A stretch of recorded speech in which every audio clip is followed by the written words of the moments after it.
Good afternoon, everybody, colleagues, wherever you are today. My name is Sanyosha, and on behalf of the Director of Humor, Dr. Divine Thor, I welcome all of you to another session of the African Epistemologist Seminar Series, rather African Epistemologist Advanced Seminar Series. Today, we have a special guest, a very important philosopher who's done amazing work in foregrounding the main issues of African philosophical discourse in the person of Professor Uchenna Okeja.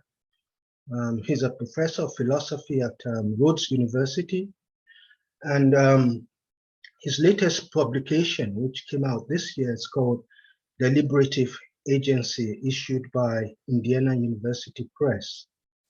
Today he'll be speaking on the topic of conceptual creativity. And we look forward to having a very interesting session. It promises to be one because of the issues he'll be dealing with. He'll be talking, I think, engaging with the work of Kwesi Wiredu, who is regarded as one of the greatest African philosophers of the late 20th century. Thank you very much, Professor Okeja. The floor is yours. You'd have about 25 or 30 minutes to talk, and then we would engage you in a Q&A. Thank you. Welcome. Thank you very much for that introduction, and thanks for the invitation. I really appreciate the opportunity to engage with all of you and those that are joining the Humor Seminar for the first time today. I would like to say right from the outset that most of what I will be talking about today are not, finished in the sense that it is not a paper I have written. These are issues I'm still thinking about, and some of them were actually, in some ways, expressed in my book that just came out this year. But this is not to say that I will just be repeating what I have said in that publication, but rather that I will be drawing on some of the ideas to just highlight some of the issues that emerge from Kwesi Wiredu's work on conceptual decolonization. So I have written a bit of what I would like to present to you, but I will be thinking as I try to speak on these issues. So in part, I will read some of what I have written, but also I will try to reflect more generally on the spot. Now, I would like to begin with the general observation that just like Immanuel Kant reflected on the nature of concepts, I personally consider concepts, though not firmly in these light provided by Kant, or in the ways that Kant proposed in his work, but I consider concepts to be sort of the windows of the human mind to reality. Let us take the concept of time, for instance. Without the concept of time, it would be almost impossible for us to gather here at the same time this evening. In fact, the whole project of life and practical agency would be almost impossible without the whole imagination of time, the concept of time. People are able, for instance, to get up in the morning, motivate themselves, get ready and move out and do whatever it is they do, precisely because they know that each day they get up, they have limited time. to do whatever it is they want to accomplish that day. And so too, we have concepts such as a new concept such as human rights, which more or less is a way to codify certain things we attach to our existence as human beings in this world, and so on and so forth.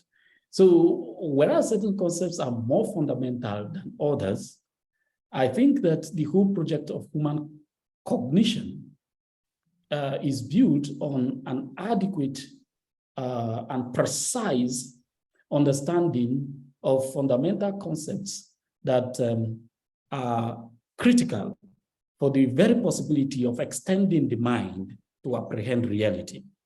Okay, so like I noted in the abstract, as individuals and societies develop, their conceptual outlook expand. So I've pointed to the concept of human right, for instance, the concept of gender equality, the concept of even poverty, which has come to define the apprehension of the African person in the minds of colonial powers. I mean, previously, as many have pointed out, when you just mention Africa, many people in the so-called developed societies of the world, we think about war, famine, poverty, and war, and other deprivations. So these critical concepts develop or expand in terms of the repertoire available, but also in terms of the precision with which they express a reality. They expand as societies undergo radical changes. So it is in this context that I want to engage a little bit with Kwesi Wiredu's project of conceptual decolonization. Wiredu proposed the notion of conceptual decolonization as a response to the historical ruptures in African experience. And now, historical ruptures in African experience is a direct quotation from Wiredu's own work. He argued that conceptual decolonization is a precondition for doing good African philosophy, not just for doing African philosophy, but doing good African philosophy. Of course, there is a lot to think about here, but I would leave that aside just to focus on the very concept of conceptual decolonization as Wiredu understood it. So there is a long tradition of interrogating colonial experiences in the humanities disciplines in the African continent. Over the past 4 decades, 2 fields have come to express the main context in which these interrogations happen, namely post-colonial and decolonial studies. My goal in this brief reflection today will not extend to discourses on post-colonial and decolonial theories. I must confess that I am still not very advanced in my reading of some of the texts that deal with these issues. But nonetheless, stating this particular point about my brief reflection is just a way to point out that I will not attempt to engage the literature on the range of issues discussed by post-colonial and decolonial theorists. My aim is rather modest and very limited, because I will discuss the idea of conceptual decolonization as a method of reflection in what many call African philosophy. Although I make the point that some theories of decolonial and post-colonial studies formulate the ideas in ways that appropriate the idea of conceptual decolonization, which was first articulated by Ghanaian philosopher Kwesi Wiredu, the main issue for me is to consider Wiredu's method itself, not to reflect on its appropriation or possible appropriations. It is important to point out from the outset that although I recognize that scholars like Ngugiwa Thiong'o, Chinwe Izu, and Okot Piptek proposed ideas about decolonization, I will limit my analysis to Wiredu because I want to highlight the philosophical significance of his method of conceptual decolonization.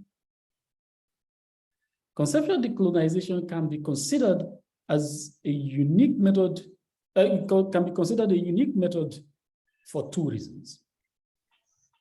I consider it distinctive firstly because it does not just articulate a critique of approaches to the whole project of cogitation for post-colonial subjects. It spells out a means to transcend the limitations embedded in the context in which post-colonial subjects must, of necessity, engage the very task of thinking, of cogitation. The second reason I think this method is unique is because it represents a universalizable imagination about the very possibility of thinking developed from an African space. Put in another way, the claim of conceptual decolonization is not that it is a theory or method of thinking that applies exclusively to Africans. Instead, its promise is that it enables people upon whom foreign categories or concepts were imposed to overcome the alienating predicament created by such impositions. Notwithstanding these points about the uniqueness of conceptual decolonization, we need to suggest that we should consider its usefulness to inhere in the adequacy of the response it provides to historical ruptures in African experience. The point, therefore, is that conceptual decolonization is a theory developed to respond to the experience of historical ruptures. These has enormous implications for the possible analysis one can offer about this method of reflection, of course. Given, the core issue I am interested in highlighting in this talk, however, I will not attempt to evaluate various claims about the usefulness of conceptual decolonization, but rather to explain and consider what the very method itself represents. I will only point out that to understand to what extent conceptual decolonization is an adequate response to Africa's experience of historical ruptures, we must begin by examining its internal coherence. This means that we must determine how it is framed as a method and the assumptions underpinning the specific way it is framed.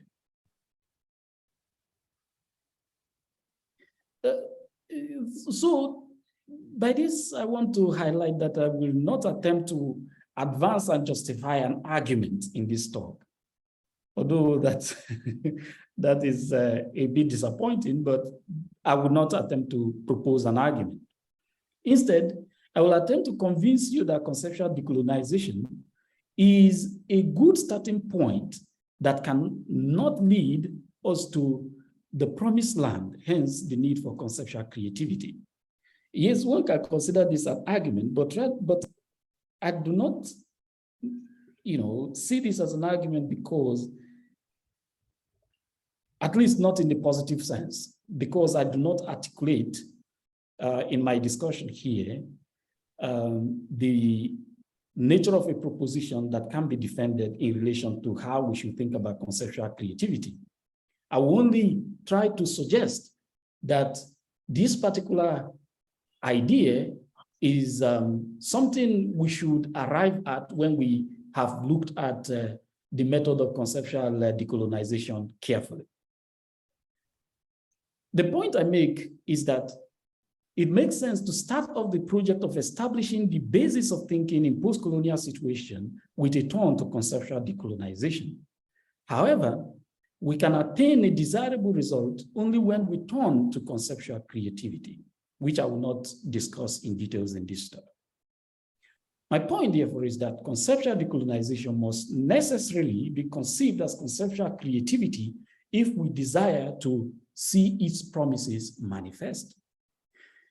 This is a big claim, and I will attempt as much as I can to tell you a believable story I hope can motivate you to at least consider the possibility of conceptual creativity.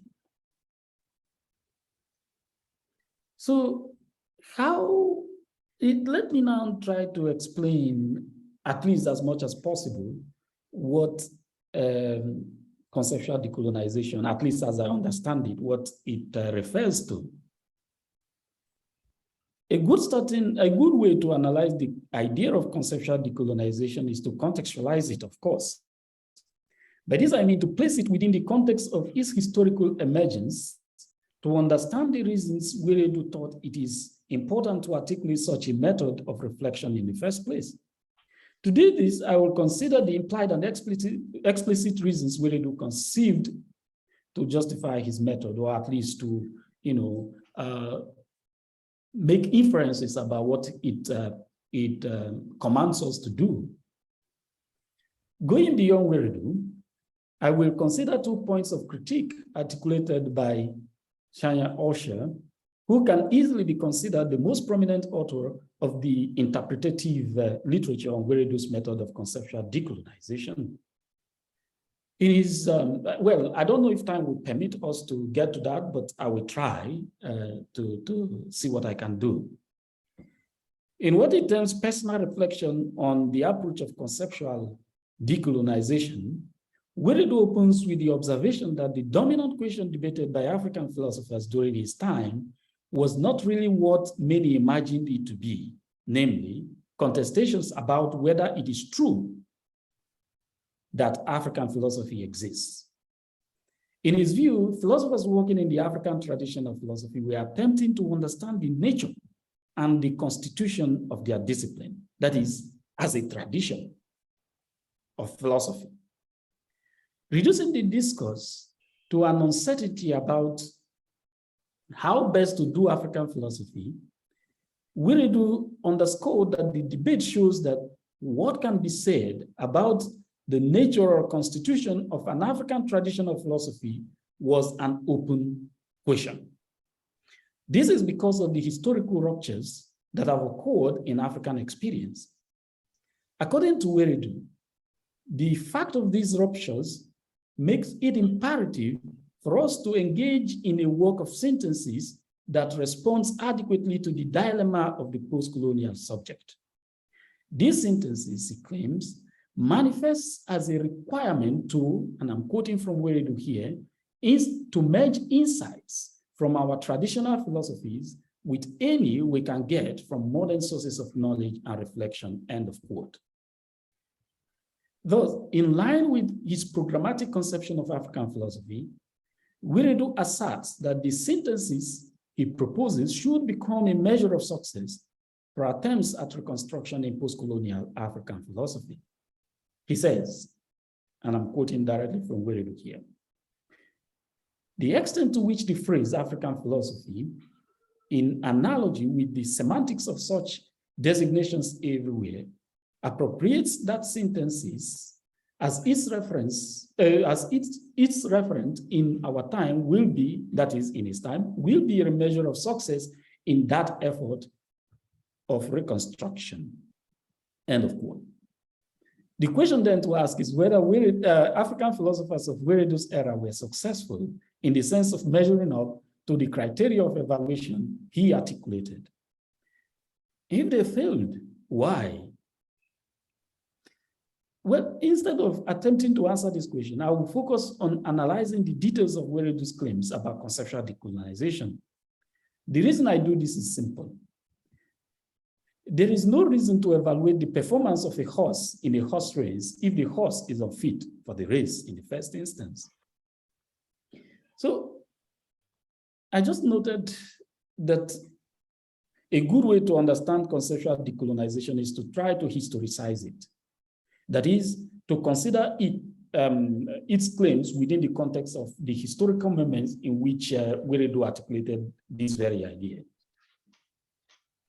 Wiredu already hinted at the overriding character of the context in which the method of conceptual decolonization was articulated by pointing out that it is a response to the historical ruptures that have occurred in African experience.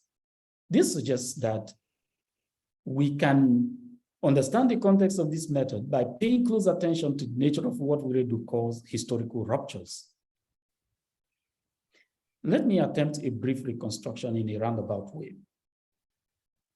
It is important to note that Wiredu developed his ideas about conceptual decolonization in a few articles published in journals and in his 1995 volume, Conceptual Decolonization in African Philosophy, as well as his 1996 book, Cultural Universals of Particulars. I mean, this point was made very adequately by Professor Osha in his book, Kwesi Wiredu and Beyond.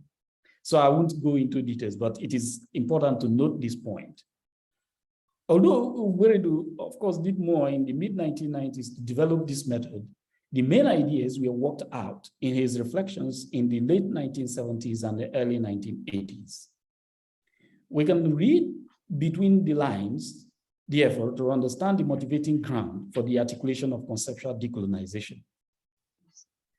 Writing around the same time as Wiredu in 1993, Nigerian philosopher Godwin Sogolo says the following: with the world, I'm quoting now from Sogolo's work, this book here, African Philosophy, Foundations of African Philosophy. Sogolo says, beginning of quote, with the world economic recession of the second half of this century, planners of education are beginning to reassess areas of priority. In both developed and developing nations, the common measure of what stands at the apex and what stands at the base has become relevance in terms of comparative utility, end of quote. Unlike developed nations, however, beginning of quote from Sogolo, the predicament of most developing nations is that of moving beyond the level of bare survival, basically defined by the absence of luxury. There is no doubt, he says, that the place of philosophy is low among those disciplines that are of direct relevance to human problems, end of quote. This means that the motivating factor that influenced the articulation of conceptual decolonization is the question of relevance. In fact, Wiredu himself reiterated this fact in his assertion in a 1996 essay that, opening of quote, where he claimed, opening of quote, the post-colonial era in African philosophy is the era of professionalism. Yet paradoxically, in this same period, philosophical doctrines have been propounded by non-philosophers more than by professionals. The philosophies produced by the non-professionals have shaped the destinies of millions of Africans since independence, end of quote. This means that Wiredu didn't just, engage in or articulate his idea of conceptual decolonization because he was merely interested in doing some sort of ordinary language analysis or some kind of word game, as one might find in some traditions of philosophy. Rather, he was trying to respond to a situation that was not only important, existentially important for him as a philosopher working in an African university, but also to respond to the reality that somehow suggests that philosophers are not doing this sort of thing they are supposed to do for their continent, which is trying to provide a direction for the societies they have inherited as a result of political decolonization in the continent. So it does something to a philosopher, I would imagine, to see that people who are not professional philosophers have articulated political and social philosophies that have more or less moved millions, if not the entire continent at certain points in certain directions. And they, with all their claims to being the custodians of this discipline, seem not to be doing anything that is worthwhile. Of course, I would want to underscore here the claim, the point made by Olufemi Taiwo, that the failure of a theory in reality is not the failure of the theory itself. So the failure, perhaps, of the theories of professional African philosophers might actually not mean that the theories themselves are implausible. Anyway, let's leave that aside and come back to it maybe in the discussion. But what I want to say further is that having established this point, we should consider a bit further the claims of conceptual decolonization. In a book documenting the situation of philosophy in Africa, published in 1984, Wiredu raised the need for the point about the need for conceptual decolonization. Although decolonization was a part of the social imagination after independence in many African countries due to calls on Africans to free themselves from colonial mentality, the form of decolonization proposed by Wiredu, like I pointed out earlier, is rather specific. Noting the importance of reconstruction for intellectual progress in a society, Wiredu argues that, beginning of quote, it is not possible to criticize or reconstruct without conceptual understanding, end of quote. That philosophy in Africa will be better served if the curriculum makes conceptual decolonization a priority. Wiredu, in this 1984 text, identifies in this regard a challenge that must be tackled in the interest of progress. Progress of any kind when it comes to thinking, the very possibility of thinking. Namely, that the study of African thought is mainly in foreign languages. Given that language predisposes us to think about philosophical problems and concepts in specific ways, the challenge for Africans is to devise a means that will enable them to think about philosophical questions in the spirit of African languages. In Wiredu's estimation, this will become possible if African philosophers divest their thought of all undue influences emanating from the modes of thought induced by or introduced by colonization. Wiredu understands conceptual decolonization, therefore, as the most fundamental form of decolonization. Now, how is conceptual decolonization attained? What does the theory suggest we do? The possibility of conceptual decolonization depends on whether Africans trained in philosophy, Wiredu suggests, can draw insights from their languages and cultures to evaluate the cogency and applicability of concepts they employ in thinking about reality. If they are not, as Wiredu says, going to mistake thinking about phenomena in a colonial language with thinking in that language, African philosophers must be attentive to differences in conceptual framework. That is, they must be alert to differences between the conceptual framework that operates in their indigenous languages and the one that shapes thinking in the language of the erstwhile colonizers. What Wiredu has in mind in distinguishing between thinking about a phenomenon in a language and thinking in a language seems to be the awareness one must have about the way language predisposes us regarding formulating philosophical problems. To decolonize conceptually, philosophers in the African context must think through philosophical concepts in indigenous languages to find out if the inferences made in foreign languages from which those concepts originated also apply meaningfully in their own conceptual framework. According to Wiredu, should an African philosopher carry out this task of conceptual translation and find that a given concept or proposition does not make sense in her language, then the way out is to reason out the matter on independent grounds. This means to consider the meaning of the concept in a way that takes into consideration the dialogue between indigenous African conceptualization and that of the foreign language. For instance, should an African philosopher find the term to be existence, should an African philosopher find that the term to be does not make the sort of sense in Chui that it makes in French, what is required in this situation by conceptual decolonization is to step back and consider the meaning of to be from an angle that takes the dialogue of French and Chui as its starting point. Doing this will enable the African philosopher in such a situation to find out whether the meaning she attributes to the concept is dependent on the linguistic habits of either French or Chui. Without wishing to go into a detailed evaluation of Wiredu's argument, it is important to note the following point. Wiredu's attempt to show how conceptual decolonization works led him to make recourse to the retrieval of concepts and ideas from his Akan tradition. In attempting to show that it is imperative to subject Descartes' cogito ergo sum to conceptual decolonization, for instance, Wiredu reached back to Akan tradition to retrieve the concept woho, which is the equivalent of existence in Islam, in Chui.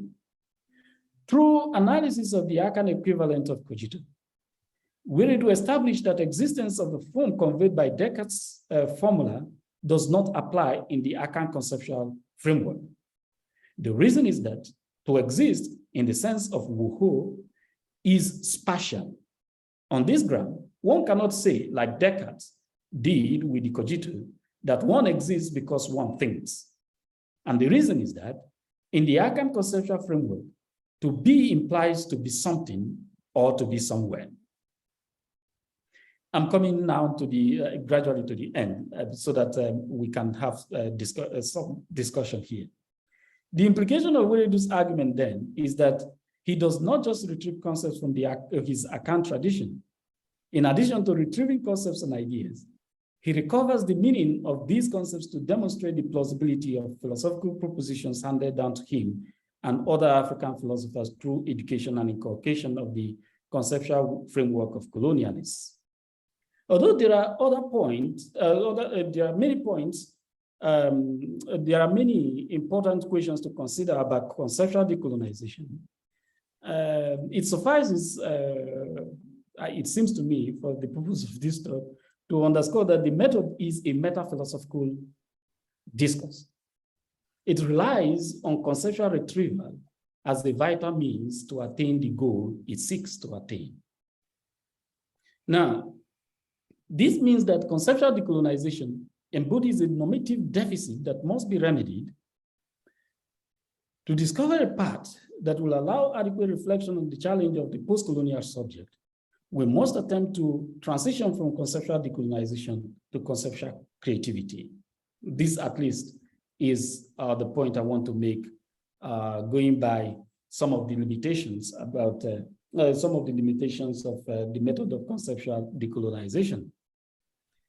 The method of conceptual creativity, unlike conceptual decolonization, takes a different approach.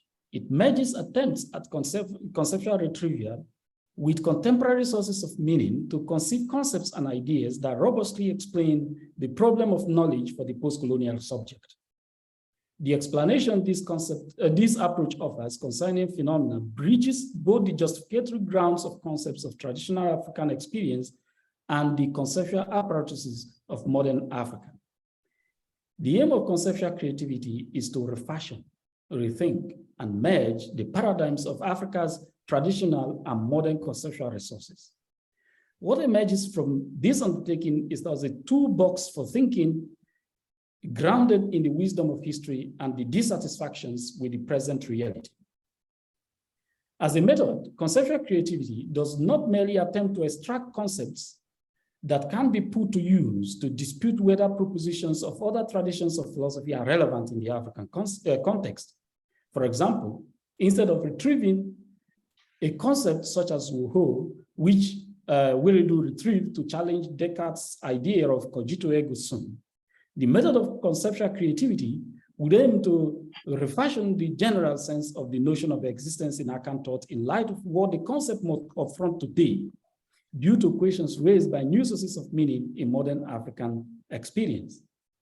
Rather than ask on the basis of a retrieved concept whether Descartes' paradigm applies in the Akan context, the approach of conceptual creativity would seek to reimagine the very idea of existence in both traditional Akan society and the contemporary epoch of Akan experience, so bracketing out the external order.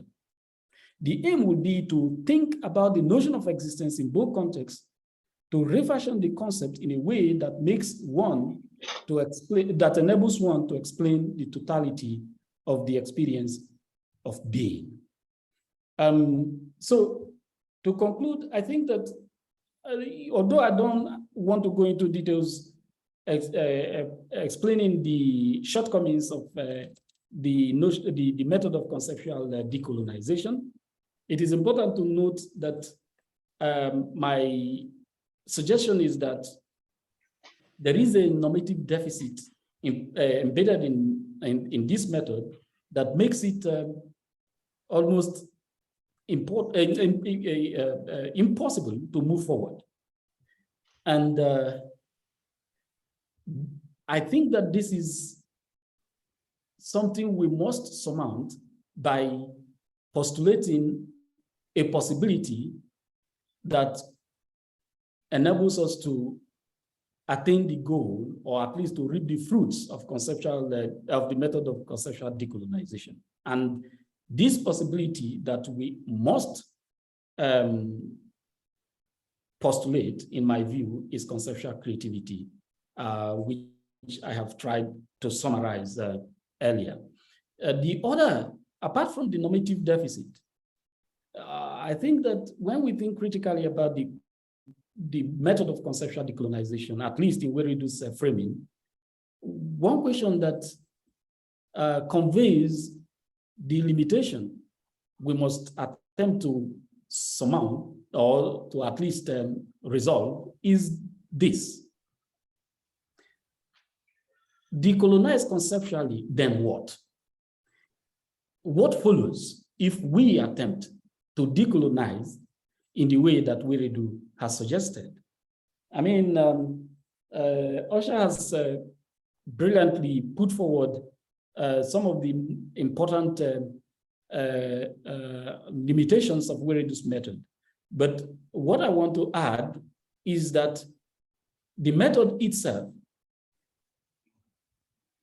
requires a bit of, a dose rather, of normative imagination to enable us move forward in the project of reflection in post-colonial situations, because overall, it is comparative, because it postulates this kind of dialectic between the order and the African, the post-colonial self, and also it seems to rely on this assumption that it is in fact true that post-colonial subjects are competent enough and always to retrieve concepts from their traditional backgrounds. This does not seem to me to be the case, especially if we take seriously research and concerns that have been expressed regarding the inability of many Africans today to speak their mother tongue. So it is not really a given that the post-colonial subject, without any support or without any help, is able to 100% in all cases engage in the project of retrieval, conceptual retrieval, that is assumed by conceptual decolonization. Okay, let me stop there. I will appreciate the contributions of others. Sorry to go over the time. Thank you very much. Thank you so much, Professor Okeja, for such a bold and inspiring engagement with Weredu's theory of conceptual decolonization. I have one or two questions of my own. But before I ask them, I'd ask our audience to offer comments, questions, or the like to your presentation. So please just indicate by show of hands if you need to ask a question or make a comment on Professor Okeja's presentation.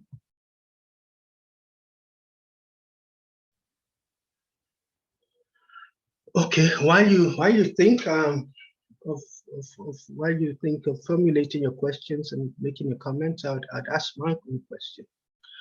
Once again, thank you, Professor Okeja, for your stimulating talk.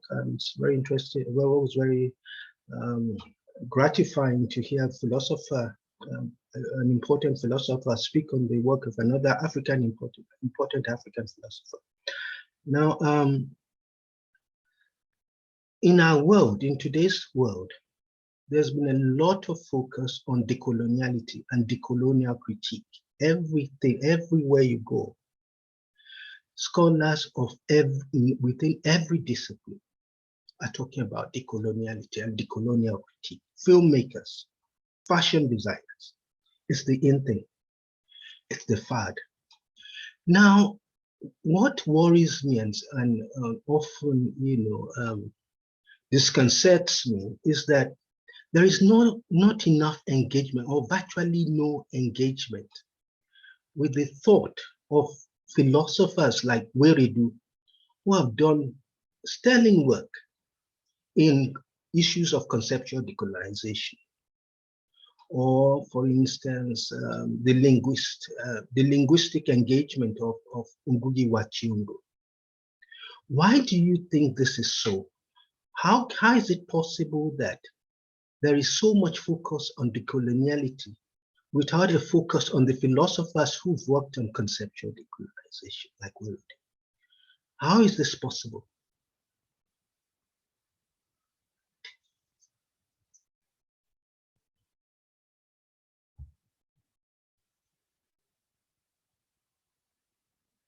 Thank you very much, Professor Osha.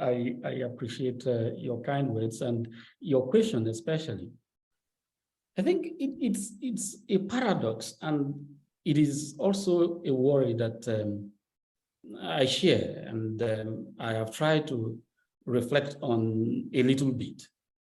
Hence my attempt here to engage with Weridu's work and also your own work, which I didn't get to because I was looking at time. I underestimated my ability to read very fast, and yeah. So I think I don't have the answer, but I would like to reflect on this as a paradox. And by that I mean that it is not just puzzling or interesting to note this point about lack of critical engagement with either the literary attempts to carry out the task of conceptual decolonization, or the philosophical attempts in the works of people like Weridu or even Bibtek. Thinking about it as a paradox, in my view, entails looking at it as some of the interesting fact of the movement of history.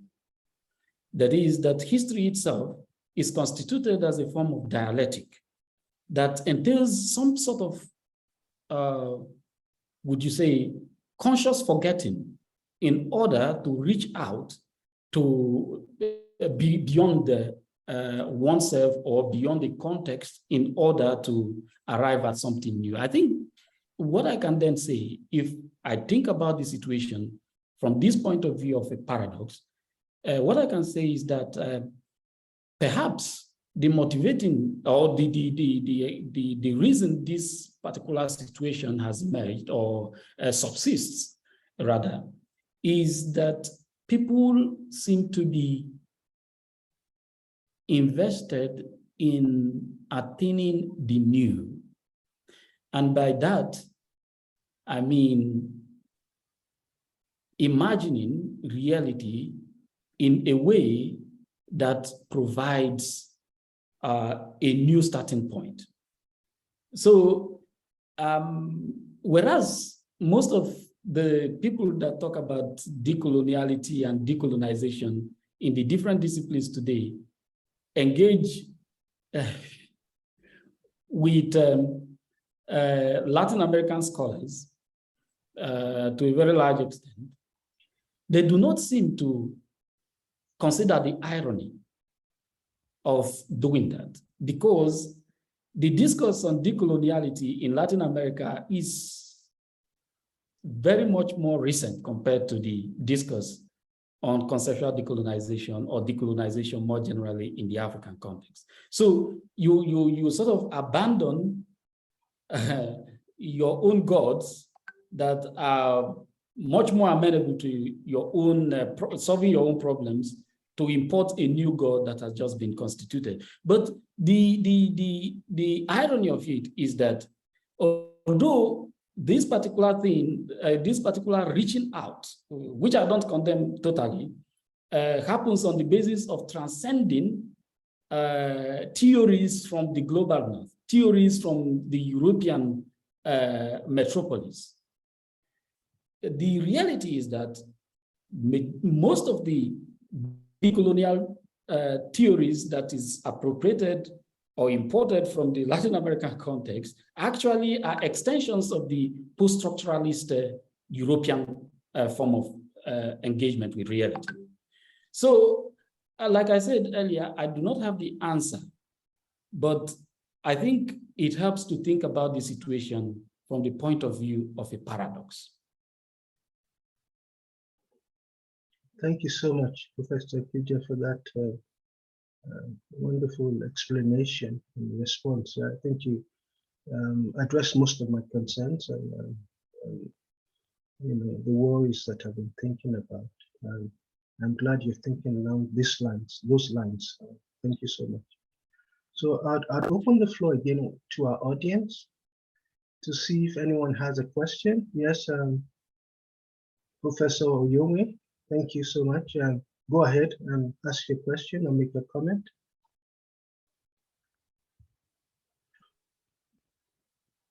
Professor Oyowe, I think you need to unmute yourself.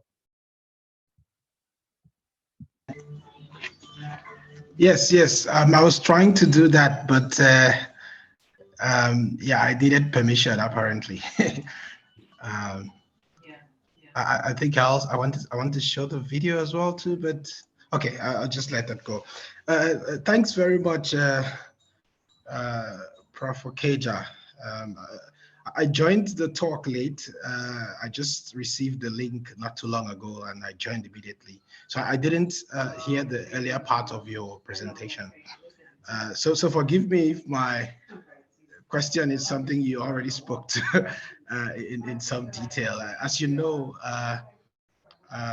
we read your book where some of these ideas were already expressed, your recent book with some of our students. One of them is here actually.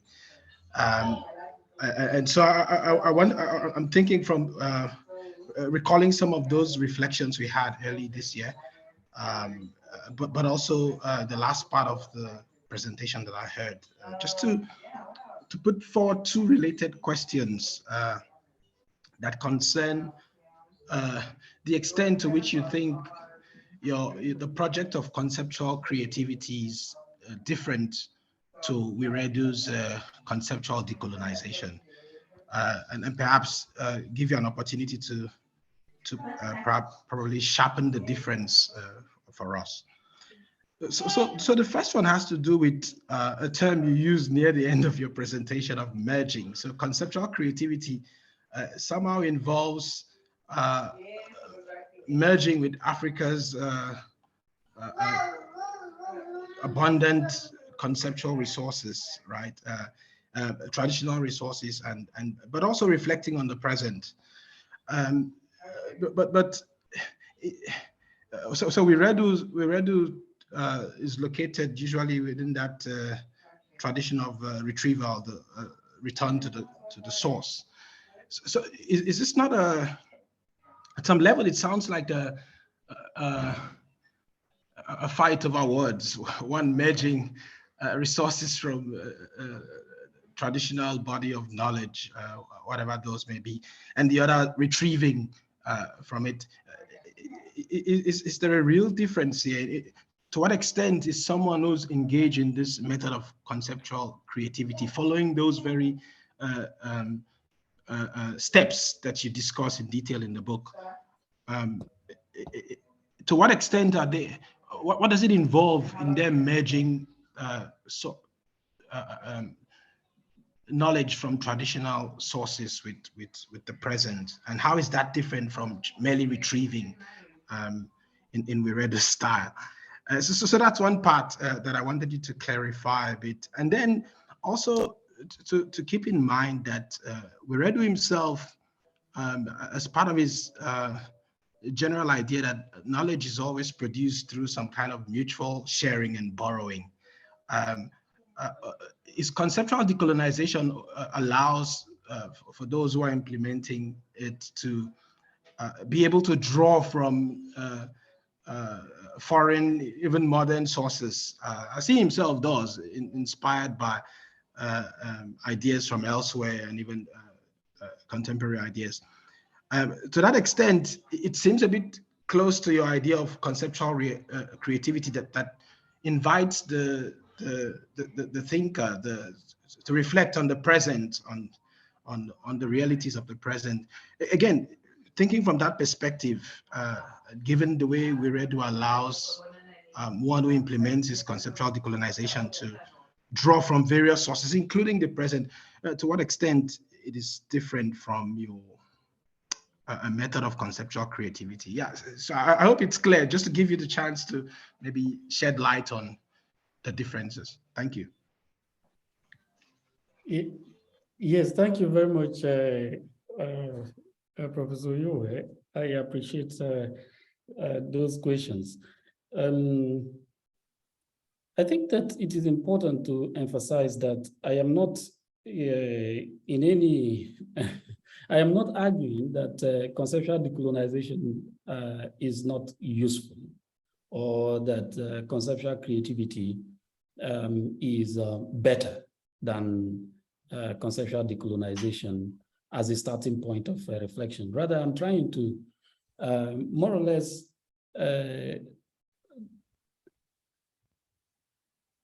I'm trying to point out the logical conclusion we must arrive at if we take seriously the proposition Wiredu tried to set up through his proposal of the method of conceptual decolonization. So the idea then is to say that conceptual creativity is the outcome of the method of conceptual decolonization.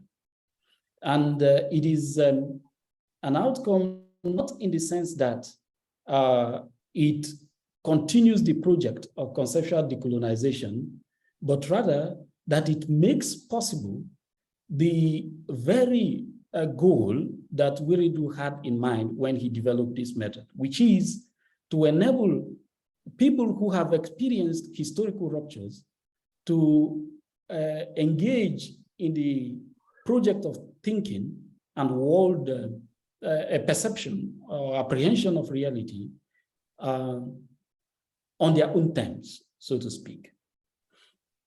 So now, this point suggests then that there isn't, to my mind, a radical continuity or a radical difference between what I'm trying to suggest and what Wiredu attempted to accomplish. Rather, the point is about degrees and clarity of what we need to do if we are to engage the very project of thinking on our own terms as people who have had certain kinds of experiences, which Wiredu attempted to capture through his idea of historical ruptures. If we are going to be able to think on our own terms as people who have this kind of experience, then we have to have clarity about what it is we need to do, really, to make our conceptual resources fit again for the task of thinking. So it is a matter of degrees, and also a matter of procedure. That is, Wiredu in his proposal, gives us a formula, but this formula does not adequately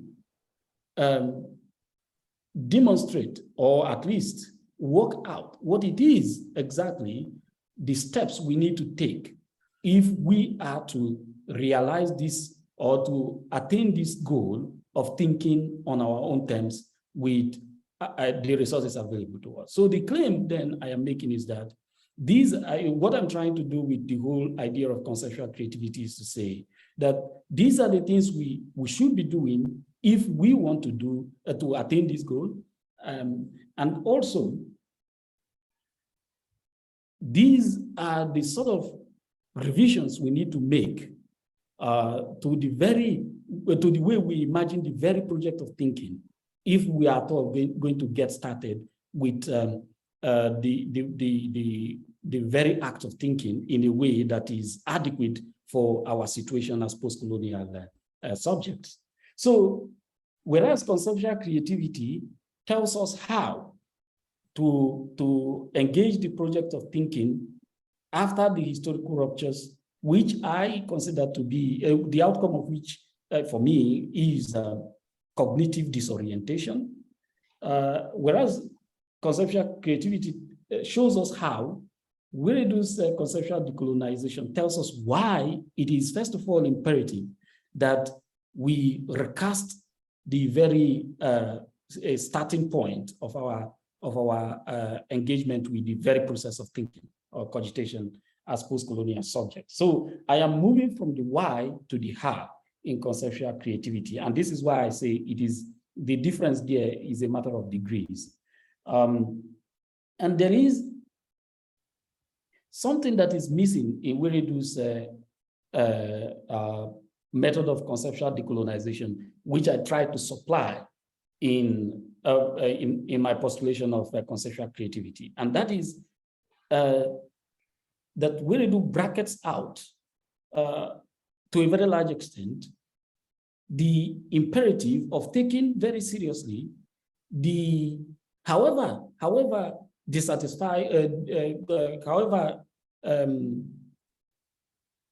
insufficient they are, the modern sources of thinking, the modern sources that shape our imagination today. They might manifest as negative, so to speak, but they are there. The disquiet, the despair, all these things, the modern, sources of meaning or lack of meaning that we must contend with. They are very important, just as the retrieve the concepts or retrieve the imaginations encapsulated in the concepts that are embedded in traditional African societies. So I highlight that particular need in order to then say that the steps must include a progression that transcends the different enclaves of meaning that we can assess as post-colonial subjects. So conceptual creativity then is distinguished by its proposal of how we can become conceptual alchemists, so to speak. So instead of doing what we do suggest, which is to think in a way that is always oriented towards a dialogue between the post-colonial self and an external order, what I am trying to highlight with conceptual creativity is to say that that is not a sufficient basis for the generation of, or at least that's not a sufficient basis for developing the kind of thought that is adequate for our context as subjects of the post-colonial experience. We need instead to find a way to transcend this dichotomy between the post-colonial self and the external order. And that is the whole point that I'm trying to make with the idea of developing conceptual perspectives that are like aorist, the Greek tense, which is neither the past, the present, nor the future. Thank you so much. I don't know if I have confused you more than I have provided clarity, but I am happy to engage further on this point. Thank you so much. No, that was very helpful, Prof. Okeja. That was very helpful. I appreciate it. I mean, we can engage further about this, but I think I like the way you expressed it. Because I mean, my sense from the book was that you wanted a sharp difference between the two. But I can see where they meet and where your view diverge more clearly now. Thank you so much. We've actually run out of time, but I'm just considering whether we could take just one more question. It's well over time now. But Vuyo, I saw your hand up. If you can have a short question, hopefully, and also an equally short response as well, because we've run out of time. This is a very important conversation. We'll certainly carry it on more private spaces. I have other questions of my own, which I'll hold, and then I'll contact you privately, and then we can discuss them. So Vuyo, a short question, and then also a short response before we wrap up the session. All right, thank you so much. Prof, thank you absolutely for an amazing lecture. It's been absolutely amazing to listen to your thoughts. Even though I kept looking for an argument, and you had said earlier in your lecture that you were not going to give one. I'm not a philosopher, so I think I'm confused. Philosophers always confuse me. You sit and you listen, you just can't hear anything at all. They're so confusing. But in my thinking, first of all, I'm speaking from the South African context. Can we really claim that we are post-colonial? First of all, is post-colonial scholarship even possible, necessary in a context like South Africa? Can we claim that scholarship as part of us? Because I've heard so many scholars in the South African context claiming that we're not even post-apartheid, let alone post-colonial. Can we claim that sort of scholarship here? Secondly, we've had, even in my own institution, these conversations with philosophers of decolonial thought or decolonial theory being a Latin American, school of thought. And in all of these conversations, we always end up with the fact that the Latin American scholars themselves claim their own roots to be on the African continent in the sense of their own thinking, right? So I'm not disputing your point. Of course, it's true, just because of the nature of how decoloniality arrives in South Africa. But essentially, they themselves argue and claim that they take their own inspiration for decolonial thought from the African continent, right? Thirdly, is it not imperative for all of us to bring any tool and any weapon that we have to the fight? If you are bringing Afrocentricity, we're fighting a giant that has asserted itself upon us for centuries, right? So if you are bringing post-colonial scholarship in the fight, in this war that we're in, I bring decolonial scholarship, somebody else brings decolonial feminism, somebody else brings Afrocentricity, somebody else, are we not then at liberty to say we're bringing all of the weapons and we don't discredit any of the weapons, right? We're bringing them because we're in a war. Is it not imperative for us to maybe think that way, instead of then thinking, oh, but that one is not really, maybe that one is not really, maybe that, like, can we not just bring all of them? I think that's it from me. I'm sorry. I'd implored you for a very brief question, and I think you've asked more than three questions. Now that I'd ask Professor Okeja to do something very almost impossible. I'd ask for a very short response. These are important questions, I agree, but these are questions I think you have to carry on to another forum, privately via email or WhatsApp conversations or whatever. So I'd ask you to just respond very briefly, and then so that we can wrap up, and then we can continue the conversation elsewhere. Yeah, thank you. Very quickly, I appreciate all those points. But in response to your first question, which is about the very possibility of post-colonial thinking, I will give you just this example. The African leaves Africa, becomes an immigrant in the West, so to speak. Every day, she is preoccupied with events in the motherland. Is the person an immigrant, or is the person still, has the person left Africa, or has the person not left Africa? So it is a dialectic, is a situation. The very fact that we pose those questions, these kind of questions, show that at least there is a difference. And that difference is what people tend to capture with the umbrella term post-colonial. How we interpret it is a totally different thing. The second issue that you raised, yes, it seems we are engaged in a conceptual war, but I do not believe really that there is no method to the war, because if you don't have clarity, conversations will not lead anywhere. But I agree, we must mobilize all the resources we can. The question is how, and that is what we are trying to get at. Thank you very much. Okay. Thank you so much, Professor Okeja, for that such a stimulating presentation.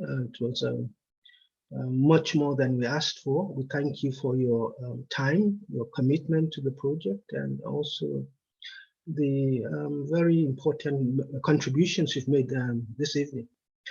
I'd like to thank our audience on behalf of the Director of Humor, Dr. Divine Fu, and all the participants in this session. We look forward to seeing quite soon again, hopefully next month. Thank you very much. Okay. Bye-bye. Thank you. Bye.